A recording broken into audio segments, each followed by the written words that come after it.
Last but not least, we had to show you the warehouse sequence, which was first revealed last year at Gamescom during Microsoft conference, this time in true Gamersyde quality.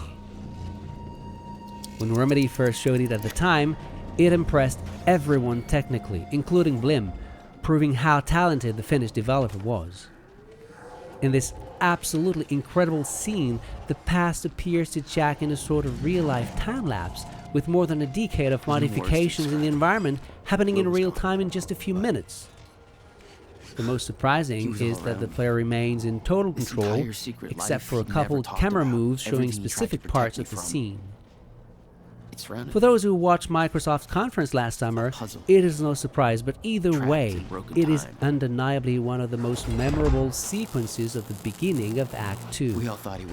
Technically, it's also something we have never seen before in a video game, an achievement in its own right. Again, keep in mind that this is not a cutscene, that you can keep moving around, you can control the camera. We can only imagine the amount of work necessary to realize such a scene, and we really hope Remedy will get the appropriate praise for their effort. Despite everything we've heard or read about Quantum Break, despite the small technical flaws we mentioned ourselves last week, this is exactly why the studio is still among the best out there today, and this is exactly why even the nitpickiest players will have to acknowledge their expertise. Here, Jack is discovering glimpses of his brother's past as he was starting an ambitious and dangerous project.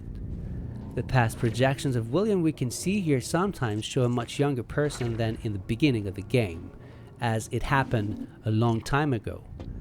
It all seems to indicate that William is indeed responsible for what's happening, at least partly. Will, it's gone.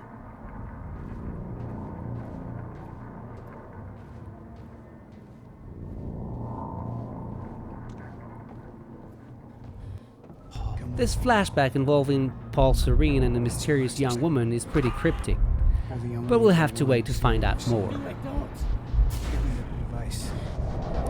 Right after that, the warehouse seems to return to the present, but the broken time event is not over yet.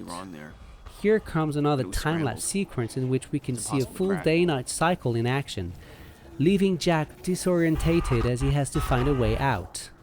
Again, the scene is pretty impressive, with the lighting changing in real time in just a few seconds as the player tries to find the exit.